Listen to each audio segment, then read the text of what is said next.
Una de las doctrinas que más alabanza extraen del corazón del cristiano es la soberanía de Dios en su salvación. Es una verdad gloriosa que con frecuencia se malinterpreta tanto en su significado como en su implicación práctica. Entonces, una de las doctrinas que más alabanza extraen del cristiano es la realidad de la doctrina de la soberanía de Dios en su salvación. Es una verdad gloriosa. Y empezamos a estudiar algo de esto en nuestro último estudio de Hechos 18, versículo 10, recordarán, explicando cómo en el texto vemos que la doctrina de la soberanía de Dios en la salvación no niega el evangelismo, al contrario, lo alienta. Recuerdan ustedes ahí, si son tan amables de regresar conmigo, Hechos 18, versículo 10. Estamos estudiando aquí tres medios de Dios que te fortalecen para que le obedezcas. Esto es lo que hizo con Pablo aquí en su segundo viaje misionero. Lo encontramos aquí en Hechos 18, versículos 1 al 22 en Corinto, allá por el año 50 al 51 después de Cristo. Y ya explicamos que Dios te fortalece mediante su iglesia en el 18, 1 al 5, así como lo hizo con Pablo a través de la ofrenda que le enviaron de Macedonia, y así como también Dios usó a Silas, a Timoteo, a Aquila y a Priscila en su ministerio allí en Corinto, en un momento en el que estaba triste por lo que había vivido allí en Hechos capítulos 16, 17, porque expresa en 1 Corintios 2, 3, recuerdan que él había estado ahí entre los corintios con mucho temor y temblor, y Dios usó a los individuos de la iglesia para fortalecerlo, como lo hace en tu vida. Vimos en segundo lugar que Dios te fortaleza mediante su presencia en Hechos 18, 6 al 10. Y estamos estudiando cómo Dios te fortalece mediante su soberanía.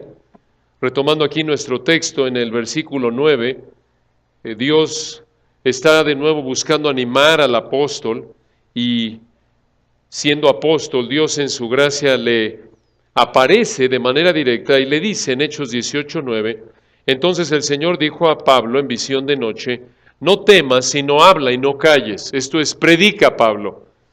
De nuevo, esto implica que él estaba temeroso, por eso le dice temor.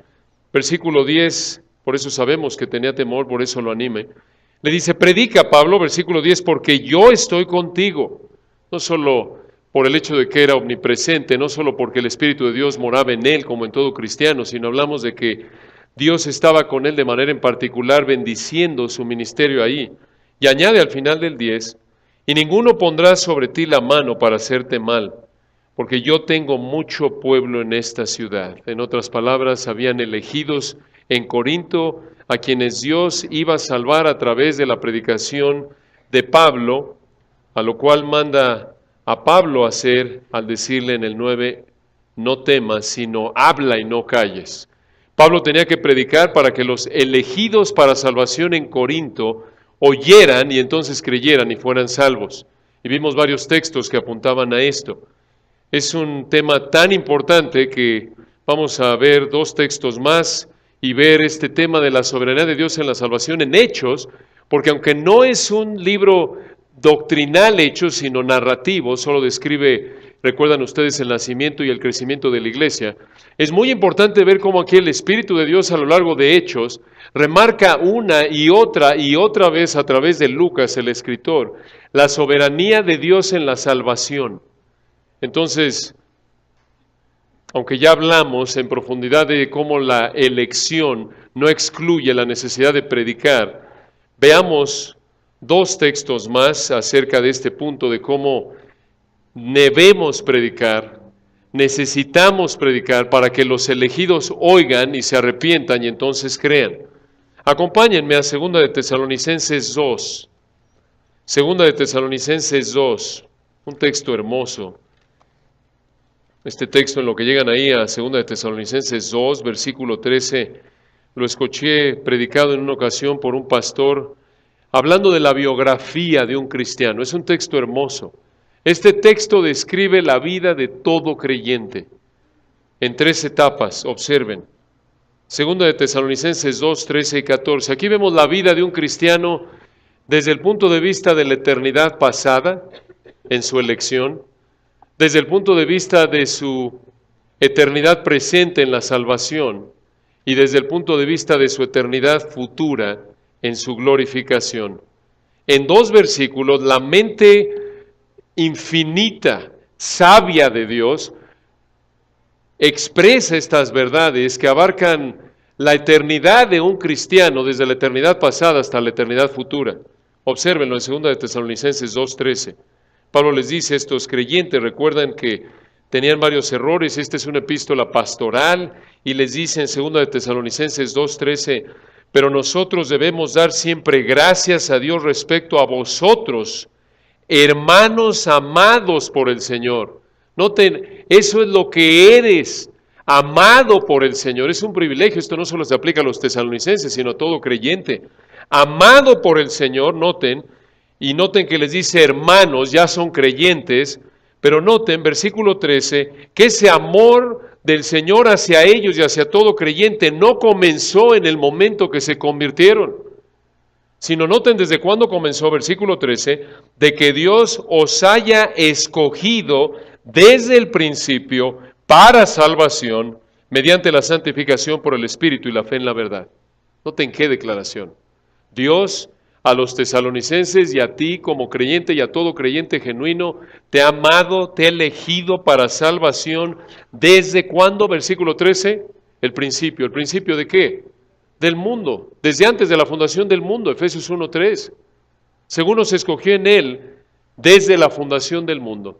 Esta es la biografía de un creyente.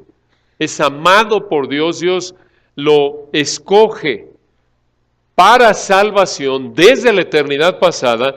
Y ahora noten la segunda etapa de la vida de un creyente, la eternidad presente, versículo 14. A lo cual os llamó, y siempre en las epístolas el llamamiento es eficaz, esto es, hizo que oyeras el Evangelio y te capacitó para que entendieras y te arrepintieras y creyeras. Versículo 14, a lo cual os llamó mediante nuestro Evangelio. Ahí está otra vez. Los elegidos, versículo 3, desde el principio, tienen que, versículo 14, oír el Evangelio, porque es el medio que Dios usa para llamarlos, para justificarlos. Esta es la eternidad presente de todo creyente. En el momento que oyes el Evangelio, a veces no es en el momento exacto, pueden pasar cierto tiempo de acuerdo con el diseño soberano de Dios, pero el elegido para salvación tiene que oír el Evangelio para que a través del Evangelio Dios lo llame, Dios lo salve.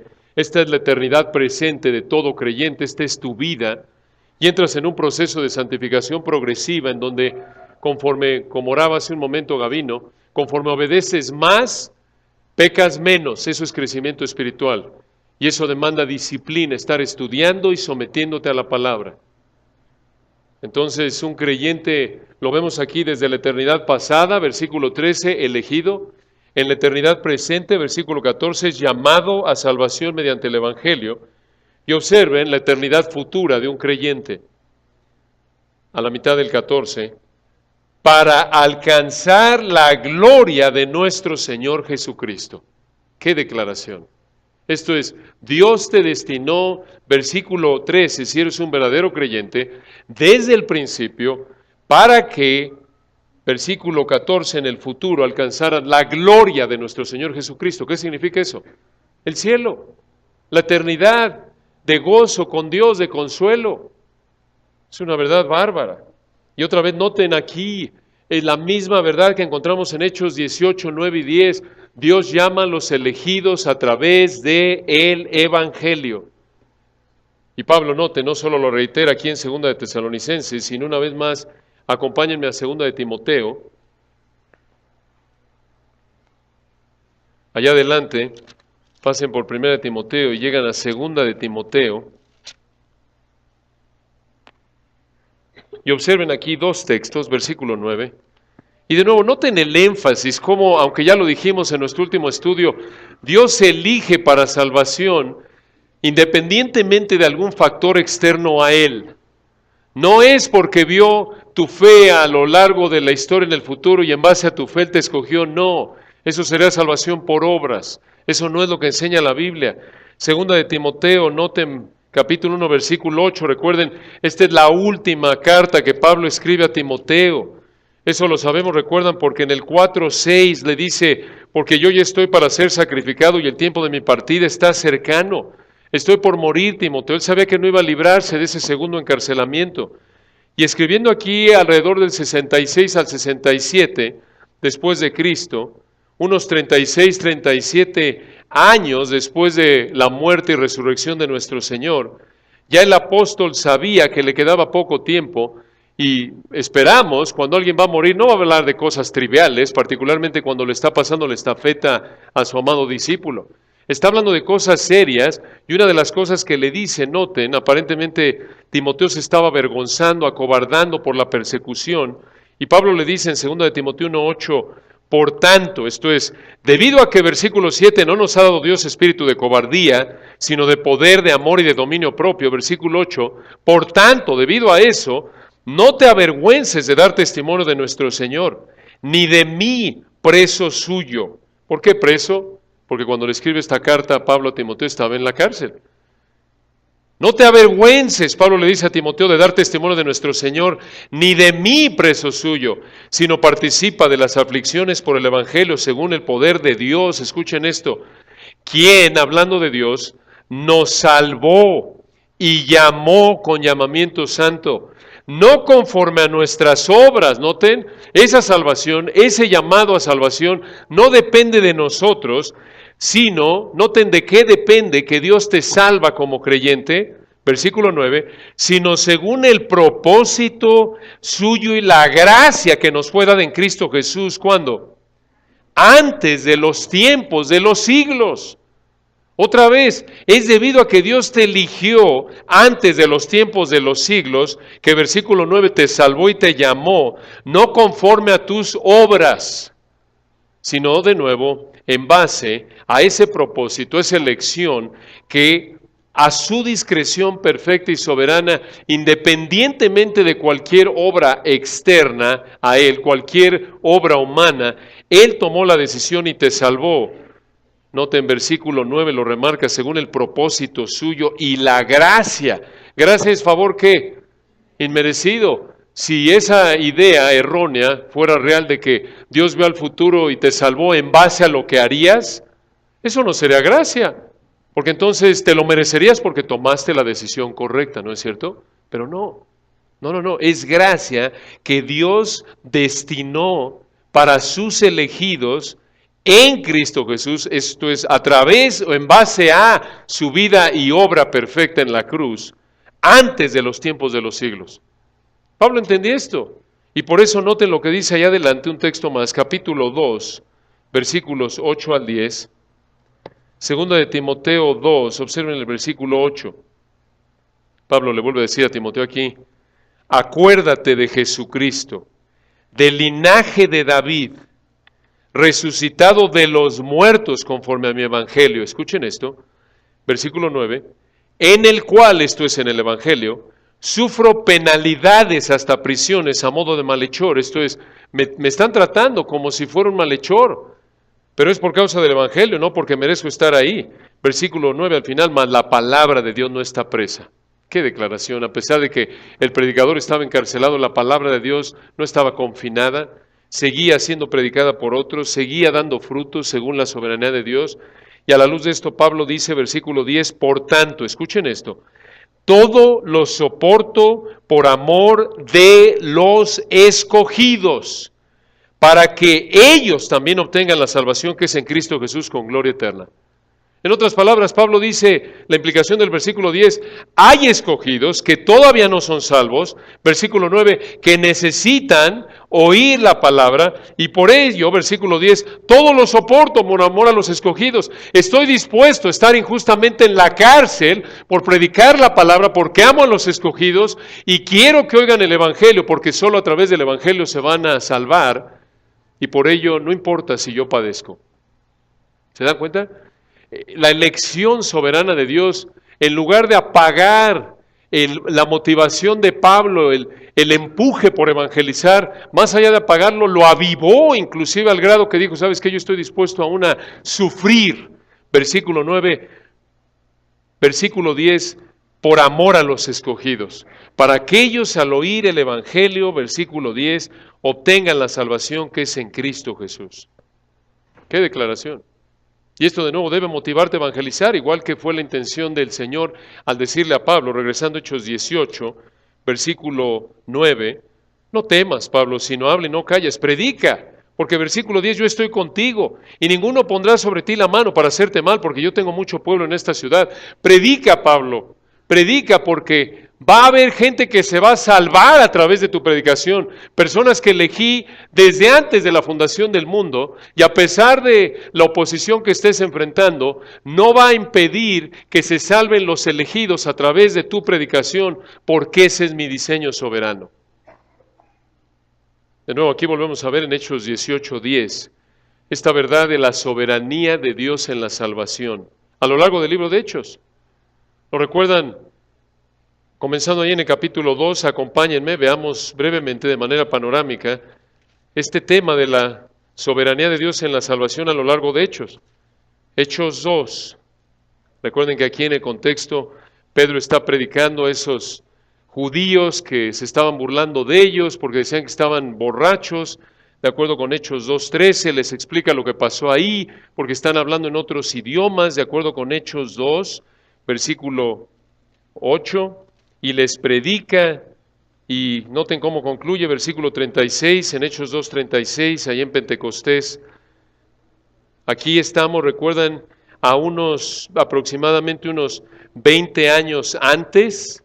En Hechos 18, recuerdan que estamos allá por el año 50 después de Cristo, y aquí en Hechos 2, estamos allá por el año 30. El año en el que muere y resucita nuestro Señor. Pentecostés, recuerdan, de acuerdo con Hechos 2:1, sucedía 50 años después de la Pascua, 50 días después, 50 días, dije años, perdón. 50 días después de la Pascua, el Señor murió, ¿cuándo? En la Pascua, allí en el año 30, entonces 50 días después de la muerte y resurrección del Señor, llegamos a Hechos 2. En el año 30, 20 años antes de Hechos 18, y está predicando Pedro y dice en Hechos 2:36, ya está terminando, escuchen, sepa pues, Hechos 2:36, ciertísimamente toda la casa de Israel, recuerden, les está predicando a judíos, están ahí en Jerusalén, que a este Jesús a quien vosotros crucificasteis, Dios le ha hecho Señor y Cristo. Versículo 37. Al oír esto se compungieron de corazón y dijeron a Pedro y a los otros apóstoles, varones hermanos, ¿qué haremos? En el 38 Pedro les dijo, escuchen esto, arrepentíos y bautícese cada uno de vosotros en el nombre de Jesucristo para, o mejor traducción, por causa de la remisión o del perdón de los pecados y recibiréis el don del Espíritu Santo. ¿Notan? Aquí los llama al arrepentimiento. Aquí no encontramos un llamamiento al altar. No les dice, muy bien, vamos a repetir la oración juntos. Ahí van las tarjetas. No, van a ver que a lo largo del libro de Hechos, ni en Hechos, ni en las epístolas, ni en toda la Biblia encontramos la enseñanza del llamado al altar. Ni la oración del pecador. ¿Por qué? Porque ese fue un invento humano que se remonta al siglo XIX en base a la teología errada de un hombre llamado Carlos Finney, quien creía que la salvación dependía de una decisión humana. Y por lo tanto podrías hacer lo que determinaras para presionar a la persona e inclusive manipularla para que entonces, entre comillas, decidiera por Cristo y así sellara su eternidad. Lo cual es un error, porque la Biblia enseña que no hay justo ni aun uno, Romanos 3:10 y 11, Efesios 2:1, estamos muertos. No es que tienes un poquito de capacidad, eres totalmente incapaz. Dios tiene que darte la capacidad. Claro, eso no anula la responsabilidad humana y por eso Pedro aquí en Hechos 2, llama a su audiencia, versículo 38, a decirles, arrepentíos, ¿se dan cuenta? Muy importante esto. Y véanlo en estos ejemplos. Otra vez eso, hermanos, no olviden, esas son técnicas humanas, no está en ningún lugar de la Biblia. Ningún profeta en el Antiguo Testamento, ningún apóstol, ni Jesús mismo, nadie a lo largo de la Biblia usó esa técnica tan difundida en la actualidad, conocida como el sistema invitacional, en donde al final de un servicio, ustedes saben, se le llama a la gente a pasar, levantar la mano, etcétera. Y de ahí también viene la costumbre, de nuevo basada en teología equivocada, de la oración del pecador. Dices tú, oye, pero Romanos 10:9 dice que todo aquel que invocar el nombre del Señor será salvo. Sí, pero no dice, y vas a orar así. Claro, van a invocar como resultado de la obra del Espíritu en sus corazones, pero no es una fórmula mágica que si no dicen las palabras correctas, entonces van a ir al infierno. ¿Se dan cuenta? Y tenemos que entender esto, porque a veces estamos tan influenciados por esa manera de pensar no bíblica que presionamos a la gente, manipulamos, y en lugar de contribuir a la extensión del Evangelio, somos piedra de tropiezo. ¿No es cierto? Ya estamos atrás del esposo, del cuñado, del compañero de trabajo, ya estamos manipula y presión y presión y presión. ¿Y para qué? Para que oren, porque si no oran se van a ir al infierno. No, Señor. No, no. La salvación es de Dios. Y noten nuestra responsabilidad como Pedro y los apóstoles, lo vamos viendo a lo largo de los hechos, es predicar el Evangelio, llamarlos al arrepentimiento y orar porque Dios abra su entendimiento. No puedes hacer más. Eso es todo. Oye, pero no van a saber qué van a decirle a Dios. No te preocupes. No, ese no es el punto. Donde Dios abre el entendimiento, van a clamar a Dios. Van a ser como el publicano de Lucas 18, Dios sé propicio a mi pecador, con o más palabras, pero el punto va a ser el mismo. ¿Se dan cuenta? Y hermanos, muy importante entender esto, hasta que no entiendas y creas y te sometas a la verdad bíblica de la soberanía de Dios en la salvación, no vas a poder abandonar el sistema de invitación y la oración del pecador en tu evangelismo. Porque vas a seguir creyendo que la salvación de aquellos a quienes les predicas depende de quién, de ti. Y véanlo en Hechos, no lo ven en ningún lugar. Digo, ya llevamos varios años estudiando Hechos, pero véanlo, y de nuevo insistimos, muchos de los que usan ese sistema niegan la doctrina de la elección soberana porque erróneamente creen que si crees en la elección soberana no vas a evangelizar. Y obviamente muestran, como lo hemos visto, en el mejor de los casos, un mal entendimiento de la palabra de Dios, en el peor de los casos, un rechazo deliberado de la doctrina bíblica del evangelismo y de la elección soberana. Entonces, Pedro aquí obsérvenlo, dice arrepentíos en el versículo 38, y noten en el 39 menciona, hablándole a Israel, la elección soberana, porque para vosotros es la promesa, escuchen esto, y para vuestros hijos, mucha atención, y para todos los que están lejos, aquí viene, para cuantos el Señor nuestro Dios que llamare. ¿Se dan cuenta? Les predicó, los llama al arrepentimiento, versículo 38, y en el 39 dice, a los que Dios llame. Versículo 40. Noten, eso no anuló su predicación. Él entiende que Dios es el que llama a salvación, sin embargo sigue. Versículo 40. Y con otras muchas palabras testificaba y les exhortaba diciendo, sed salvos de esta perversa generación. Versículo 41. Así que los que levantaron la mano y pasaron al altar y repitieron la oración, ¿fueron bautizados? No. Así que los que recibieron su palabra fueron, ¿qué? Bautizados. Y se añadieron aquel día como 3,000 personas. ¿Fueron realmente salvos? Sí, ¿cómo lo sabemos? Versículo 42. Y perseveraban en la doctrina de los apóstoles, en la comunión unos con otros, en el partimiento del pan y en las oraciones. Y observen, estaban contentos estos creyentes de la primera iglesia recién nacida. Aquí nace la iglesia, recuerden. Y versículo 47, noten cómo vivían. Versículo 47, alabando a Dios y teniendo favor con todo el pueblo. Y escuchen esto al final otra vez. Y el Señor añadía cada día a la iglesia los que habían de ser salvos. Qué declaración, ¿no es cierto? Aquí no hay manipulación. Aquí no hay una creencia errada y técnicas humanas en base a teología equivocada. ¿Se dan cuenta? Aquí está la predicación pura y simple del Evangelio, un llamado a arrepentirse y creer, y un entendimiento correcto de que Dios es el que salva. Recuerde esto conforme le predicas a tu hijo, a tus vecinos. Dios es el que lo hace, no es tu elocuencia, no es tu conocimiento bíblico, no es tus técnicas de oratoria, de persuasión, no es tu labia, no es nada de eso. Es Dios a través de su evangelio. Noten la misma idea allá adelante en el capítulo 9, me encanta este texto, recuerdan, lo estudiamos a detalle hace un tiempo. Hechos 9, la conversión de Saulo. Y noten, hermanos, esto es fascinante, ver esta verdad de la soberanía de Dios en la salvación a lo largo de Hechos, en diferentes contextos, revelando el Espíritu de Dios diferentes facetas, implicaciones prácticas de esta gran doctrina.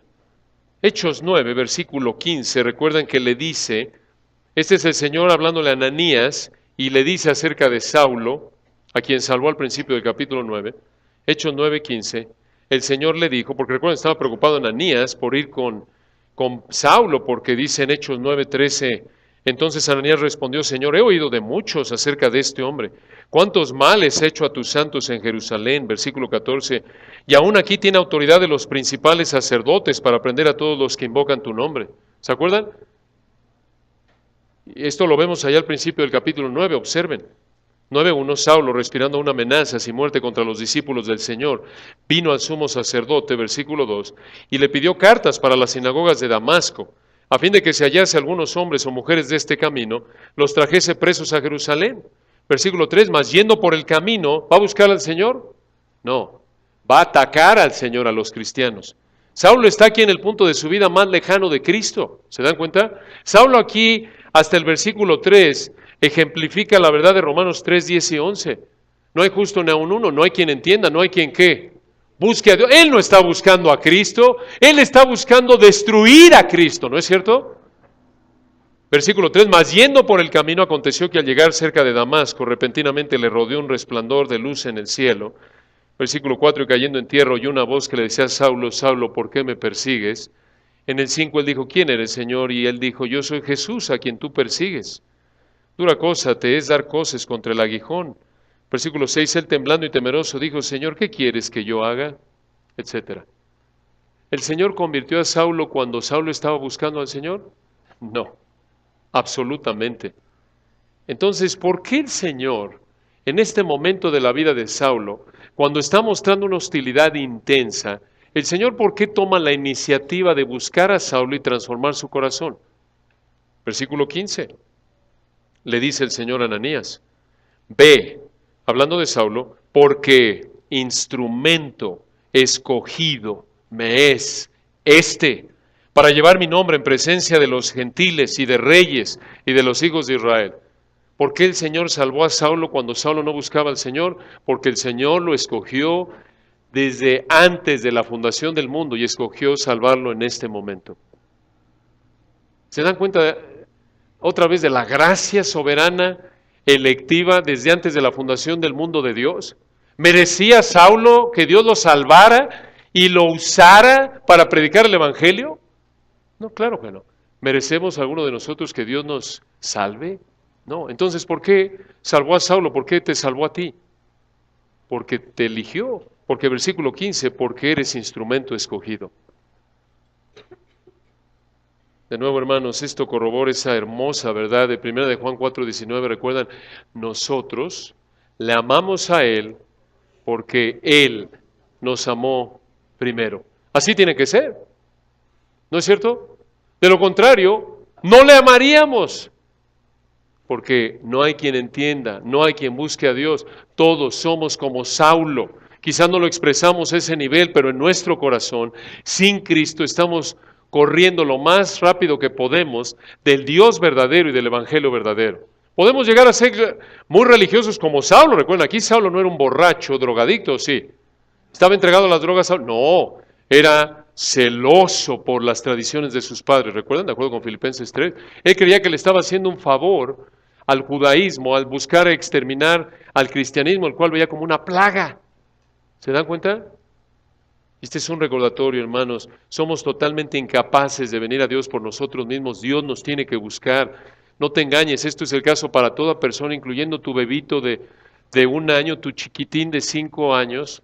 Tu hijo, por noble que lo veas, es un muerto espiritual que va camino al infierno y necesitas orar por él, necesitas predicarle el Evangelio, porque solo Dios lo puede salvar. Dices, oye, pero yo no sé si es elegido para salvación. No, nosotros no sabemos, hasta después que alguien es salvo, pero debes estar orando, porque mientras haya vida hay esperanza, ¿no es cierto? Recuerden, como el ladrón en la cruz, ¿fue elegido para salvación el que le dijo al Señor en Lucas 23, acuérdate de mí cuando vengas en tu reino? ¡Claro! Si no, no se hubiera arrepentido. Y sabemos que fue salvo porque el Señor le dijo, de cierto te digo que ¿qué? Hoy estarás conmigo en el paraíso. Entonces, mientras hay vida, oras, predicas con prudencia, descansando en Dios, porque no sabes si es elegido. Puede ser que Dios lo salve en el hecho de la muerte, como en el caso del ladrón en la cruz.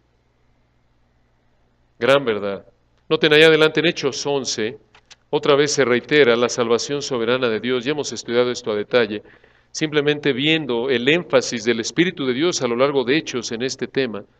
Hechos 11, versículo 18. Aquí recuerdan, Pedro le dio su reporte a la iglesia en Jerusalén de cómo Dios había salvado a Cornelio, todos los gentiles que estaban con él. Y en Hechos 11, 18, entonces oídas estas cosas, callaron y glorificaron a Dios, diciendo, de manera que también a los gentiles ha dado Dios, ¿qué cosa? Arrepentimiento para vida. Qué gran versículo. Recuerdan que en Hechos 2, acabamos de verlo, allí en Hechos 2, Pedro predicó arrepentimiento. En Hechos 2:38, Pedro les dijo, arrepentíos, ¿se acuerdan? Es la responsabilidad del hombre, pero el hombre no puede arrepentirse a menos de que Hechos 11:18 Dios le dé arrepentimiento. Recuerden, el arrepentimiento es un regalo a Dios, como lo es la fe, de acuerdo con Efesios 2:8, ¿recuerdan? Por gracia sois salvos por medio de la fe. Y esto no de vosotros, pues es que don de Dios, y al mismo tiempo llamamos a la gente a arrepentirse y creer en el Evangelio, pero solo Dios puede capacitar al pecador a arrepentirse y creer. Qué recordatorio, hermanos. El arrepentimiento no es la obra de Dios, el arrepentimiento no es una obra humana, el arrepentimiento es la obra de Dios.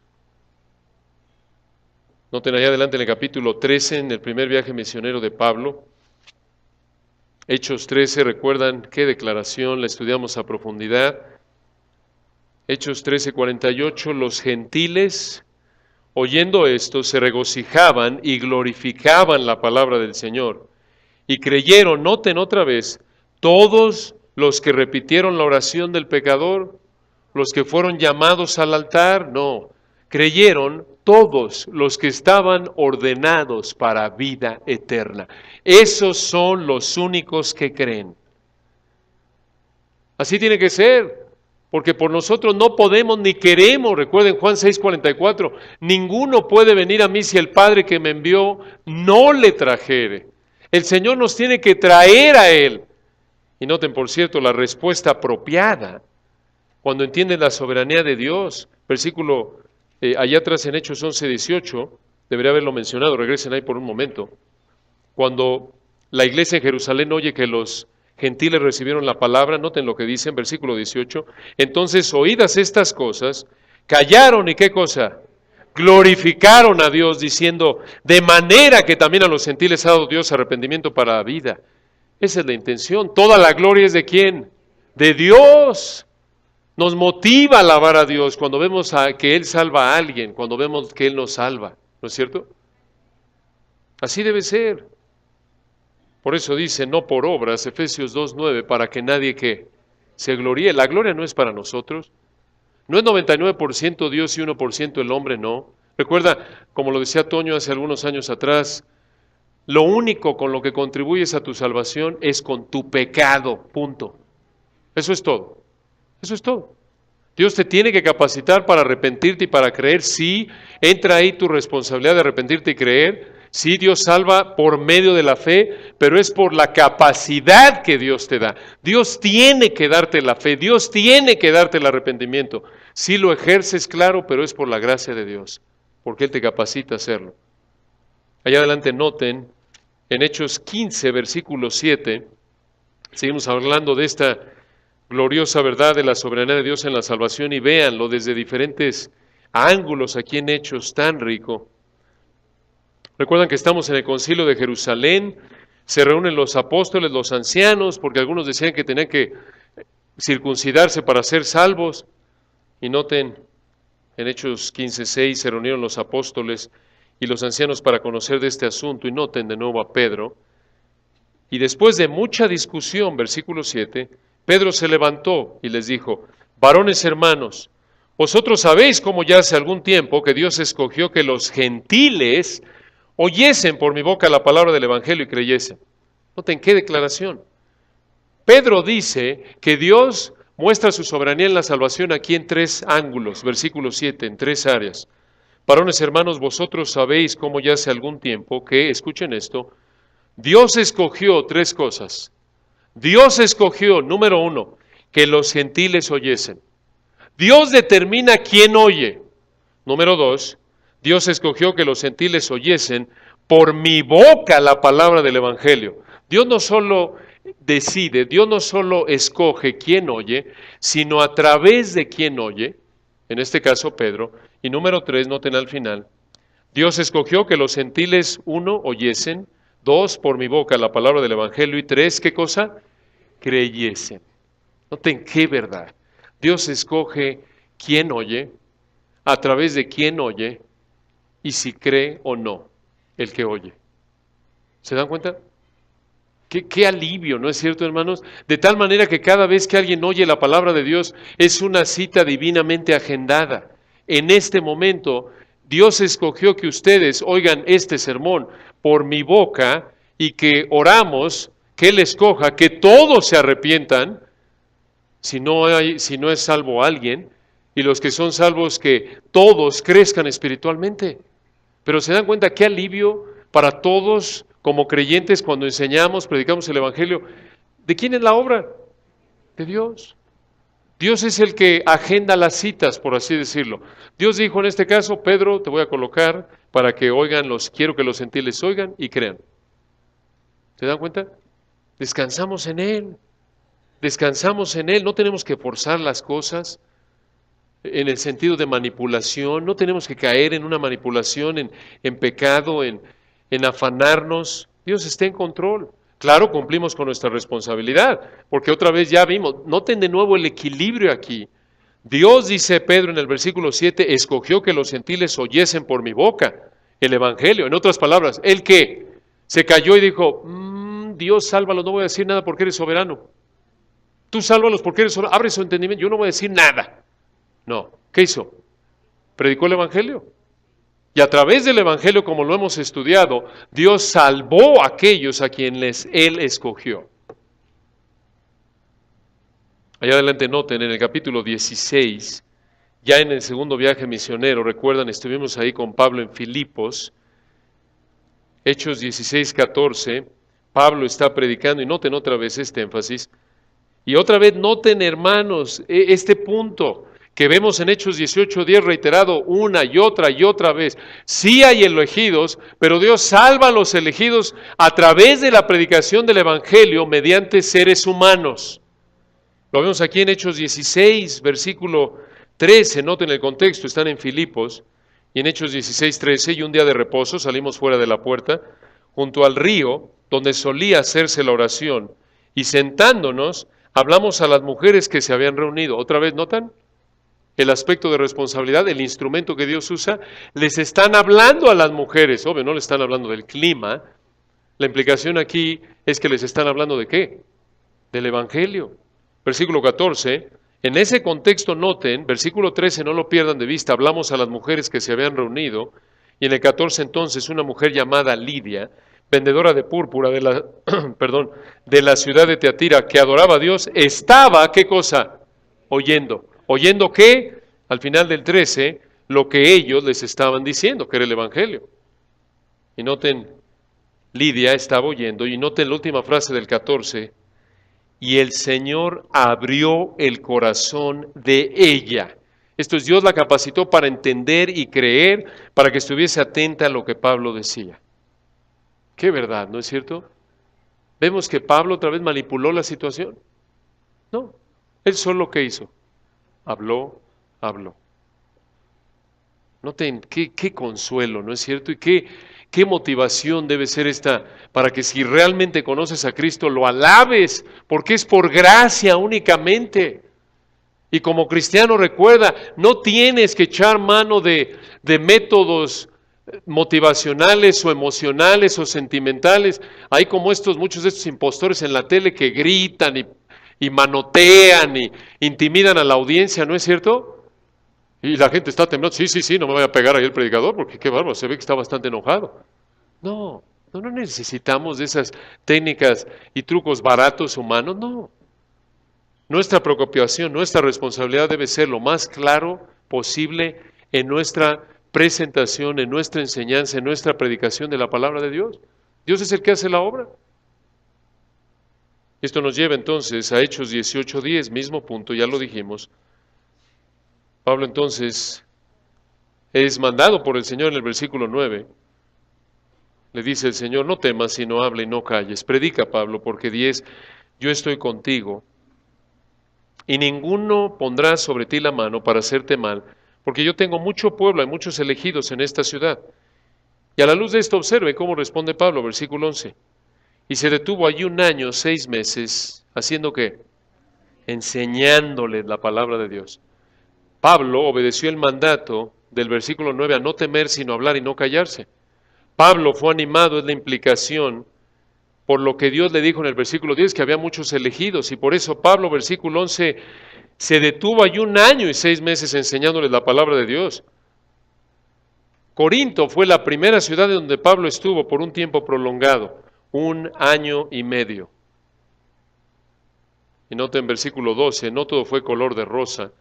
Este es un gran recordatorio de que la soberanía de Dios no garantiza una vida color de rosa, sin problemas. Versículo 12 empiezan los problemas. Hasta aquí podrás decir, oye, qué bonito, voy a ir a predicar y Dios va a controlar todo de tal manera que no haya problemas. No, recuerden, el hecho de que Dios es soberano no evita los problemas en tu vida. Dios los controla, claro, pero noten en el caso de Pablo, versículo 12, pero siendo Galión procónsul de Acaya. Una pausa ahí. ¿Quién fue Galión? De acuerdo con los escritos del filósofo hispano-romano Séneca y del historiador romano Tácito, Galión fue un hombre que nació en España, fue preparado en Roma, y algo muy interesante, este Galión de Hechos 18:12 fue el hermano mayor de ese famoso filósofo hispano-romano Séneca. En otras palabras, Galión fue el hermano mayor de Séneca. Cuando lo vemos aquí en Hechos 18:12, Galión estaba sirviendo como procónsul del 51 al 52 después de Cristo, pero tristemente poco después de que terminó su trabajo como procónsul aquí en Corinto, parece, de acuerdo con los registros históricos extrabíblicos, que contrajo una enfermedad muy seria que lo afectó el resto de su vida y murió trágicamente asesinado en manos del emperador Nerón a fines de los años 60. Entonces, versículo 12, entre el 51 y 52 después de Cristo, mientras Galión era el procónsul con sus oficinas ahí en Corinto, noten ustedes lo que sucede, pero siendo Galión procónsul de Acaya, los judíos se levantaron de común acuerdo contra Pablo y le llevaron al tribunal. Esto es, lo llevaron, en el griego la palabra tribunal traduce la palabra griega bema. El bema era una plataforma en la que subían por una escalera. Y esta plataforma se encontraba en medio de la plaza de comercio allí en Corinto, enfrente de donde vivía el procónsul Galión, algo así como si en el Zócalo, imagínense que estuviera el Palacio Nacional, el Zócalo, y del otro lado estuviera ahí la corte, que sería el bema. Y ahí los judíos acusan a Pablo frente a Galión, versículo 13, diciendo, este persuade a los hombres a honrar a Dios contra la ley. Ahora, un momento ahí, la acusación de los judíos fue vaga. ¿Qué ley? ¿La ley romana o la judía? El texto no lo dice, fue vaga la acusación. Estos judíos trataron de decir que lo que Pablo predicaba violaba la ley. Y versículo 14, noten, y al comenzar Pablo a hablar, Galión dijo a los judíos, una pausa ahí, noten, Galión no dejó que Pablo hablara en su defensa. ¿Por qué? La respuesta está en los versículos 14 y 15, observen. Versículo 14, y al comenzar Pablo a hablar, Galión dijo a los judíos, si fuera algún agravio o algún crimen enorme, oh judíos, conforme a derecho yo os toleraría. Pero, versículo 15, si son cuestiones de palabras y de nombres y de vuestra ley, vedlo vosotros, porque yo no quiero ser juez de estas cosas. Alguien dice, oye, qué flojo Galión, qué irresponsable, no atendió esta acusación. No fue responsable. Aquí Galión actúa, escuchen, en apego a la ley romana. ¿Cómo lo sabemos? Existen registros históricos que muestran que este caso que Galión enfrentaba se llamaba en latín cognitio extra ordinem.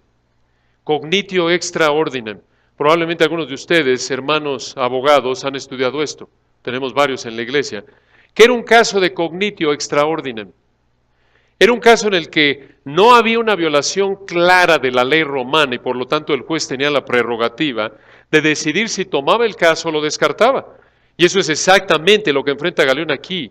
Y de esta manera ejerce la facultad que le daba la ley romana y en este caso descarta la acusación, porque Galión consideró que esta acusación era un asunto de palabras y de religión judía y por esta razón la acusación contra Pablo no calificaba como un asunto judicial que demandaba que Galión interviniera. Por esto observen lo que hizo Galión, versículo 16, uno de los versículos más cortos en la Biblia, y los echó del tribunal. Coloquialmente hablando, ahí está la puerta, señores, se me van. Se acabó el caso. Versículo 17. Entonces todos los griegos, aquí en los mejores manuscritos los griegos no está, los mejores manuscritos dicen, entonces, apoderándose de Sóstenes, principal de la sinagoga, le golpeaban delante del tribunal. Una pausa ahí. Ahora, ¿quiénes fueron los que golpearon a Sóstenes? No sabemos. Pudieron haber sido judíos o griegos, el texto no lo indica de manera clara. Ahora, este Sóstenes, probablemente, pero no es muy seguro, probablemente fue otro Sóstenes, del Sóstenes de 1 Corintios 1:1, porque Sóstenes, ahí se menciona un Sóstenes era un hombre común. Lo más probable es que no era. Y noten que golpearon a Sóstenes estas personas, y la razón es por qué. La pregunta es por qué. De nuevo, no sabemos si fueron judíos, quizás fue porque se enojaron porque Sóstenes falló al no hacer que Galión hiciera algo contra Pablo. Y si fueron griegos, quizás por odio a los judíos. El punto del versículo 17 es que Sóstenes fue golpeado por estos hombres. Y observen cómo respondió Galión ante esto, versículo 17. Pero Galión nada se le daba de esto. En griego esta última frase literalmente dice, pero a Galión no le preocupaba nada de esto. Ahora, de nuevo, ¿por qué fue indiferente Galión ante la golpiza que le pusieron a Sóstenes?